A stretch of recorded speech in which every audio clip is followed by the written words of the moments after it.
শুধু পড়াশোনা করে তুমি জীবনে অনেক শিক্ষিত হতে পারবে, কিন্তু শুধু পড়াশোনা করে তুমি জীবনে প্রতিষ্ঠিত হতে পারবে না। কজ পড়াশোনা শেষ করতে করতে তোমার বয়স হয়ে যাবে 30, যদি তুমি বাংলাদেশের পড়াশোনা শেষ করতে চাও। আচ্ছা, 30 বছর তোমার বয়স হয়ে গেলে তারপরে তুমি কি করবা? মানুষ বাঁচে কয় বছর? সর্বোচ্চ 60 বছর বা 70 বছর এমন। তোমার লাইফের তুমি যদি এই অর্ধেক সময়টাই যদি তুমি পড়াশোনা করতে করতে কাটিয়ে দাও, তাহলে তারপরে তুমি আর কি করবা? এই 30 বছর ধরে তুমি যে পড়াশোনা করবে, এই পড়াশোনার সকল খরচ তুমি কোথায় পাবা? তখন তোমার অনেক সাধারণভাবে চলতে হবে, বন্ধু বান্ধবের সাথে তেমন ঘুরতে পারবা না। এমন না যে বাবা মা টাকা দেবে না, বাবা মা অবশ্যই টাকা দেবে, কিন্তু সেই সময় তোমার সব খরচ তোমার নিজেকেই চালাতে হবে। আর অন্যদিকে তোমার বাবা তোমাদের যে সকল জমি ছিল, যে সকল টাকা পয়সা ছিল, সবকিছু তোমার পড়াশোনার পিছনে খরচ করতে করতে শেষ করে ফেলেছেন। তো 30-31 বছর পরে যখন তোমার পড়াশোনা শেষ হবে, তখন তুমি কি করবা? একটা ভালো চাকরির জন্য ছোটাছুটি করবা, একটা ভালো চাকরি খুঁজবা। তারপরে তোমার বয়স যখন 31-32 বছর হবে, তখন তুমি একটা চাকরি পাবা। সো একটা চাকরি পাওয়ার পরে বাংলাদেশের প্রেক্ষাপটে তোমার বেতন কত হবে? সর্বোচ্চ হলে 25,000 বা 30,000ই হোক।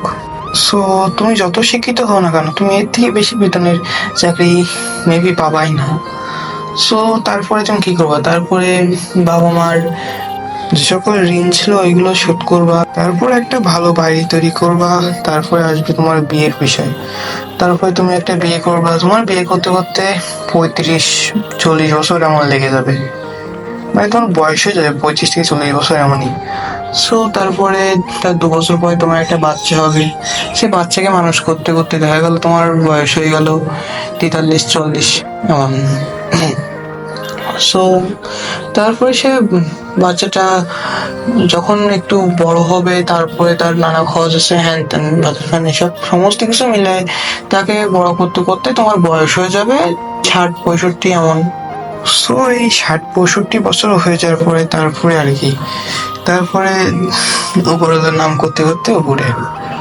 আর অন্যদিকে যারা বা যে সকল ছেলেপেলে যারা পড়াশোনার পাশাপাশি ইনকামের পিছনে ছোটে, টাকার পিছনে ছোটে, মানে সহজে বলতে গেলে 17-18 বছর বয়স থেকে যারা টাকার পিছনে ছোটে, পড়াশোনা করে প্লাস পাশাপাশি বিভিন্ন কাজ, অনলাইনে কাজ ইত্যাদি ইত্যাদি করে, বা বিভিন্ন কাজ আছে সেগুলো করে, তাদের জীবনে আজ যাক এই সকল কিছুর অসুবিধা হয় না। কজ তারা এই সকল কিছু করতে করতে মিনিমাম 25 বছর যখন তাদের বয়স হয়, তার ভিতরে তারা একটা পজিশনে চলে যায়, মোটামুটি একটা ভালো পজিশনে চলে যায়। তারপরে পড়াশোনার মাধ্যমে একটা চাকরি প্লাস এদিকে অনলাইনে বিভিন্ন কাজেও সমস্ত কিছু করতে করতে তারা 26-27 বছরের ভিতরে সেটেল। তারপরে তার যখন একটা ভালো ইনকাম সোর্স আছে, সেটা দেখে তার বাড়ির সবাই তাকে বিয়ে ঠিয়ে দিয়ে দিবে। তারপরে আর কি তার বাচ্চা হবে। এই মানে সে মিনিমাম 29-30 বছরের ভিতরে সবকিছু তার ডান। তাহলে সে জীবনে কত বছর মানে টাইম বেশি পাচ্ছে? ওখানে প্রায় 10 বছর বেশি পাচ্ছে। সো মানে 10 বছর আগে থেকেই তার জীবনে সমস্ত কিছু সেটেল। সো এই জন্যই বলতেছে যে হচ্ছে, আর যাই হোক, শুধু পড়াশোনা করে কোনো লাভ নাই জীবনে। পড়াশোনার পাশাপাশি আরো মানে সাইডে বিভিন্ন কাজ করতে হবে, বিভিন্ন কিছুর মাধ্যমে টাকা পয়সা ইনকাম করার দেখতে হবে, না হলে এই যুগে আজ যাই হোক যুগের সাথে চলা যাবে না আর কি। সবাই সব কথার মূল কথা হচ্ছে এই যে তুমি পড়াশোনা করে শিক্ষিত হতে পারবা, অনেক শিক্ষিত হতে পারবা, কিন্তু তুমি জীবনে প্রতিষ্ঠিত হতে পারবা না। প্রতিষ্ঠিত হতে হলে তোমাকে নিজেকে কর্মঠ করতে হবে। ভাই, তুমি জীবনে যাই করতে চাও না কেন, তুমি অল্প বয়সেই করতে শুরু করো, তাহলে আজ যাক তুমি অল্প বয়সেই প্রতিষ্ঠিত হয়ে যাবা। আর অন্যদিকে তুমি ওই পড়াশোনা শেষ করে লাইফে কি করবা তার কোনো গ্যারেন্টি নাই। কজ তুমি ওই টাইমে না পারবা বাবা মাকে ভালোভাবে রাখতে, না পারবা নিজে ভালোভাবে চলতে, বন্ধুদের সাথে চলতে।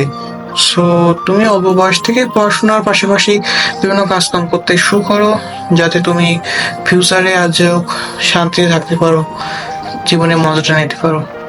সো যাই হোক, আজকে ভিডিওটা এই পর্যন্তই। টাটা।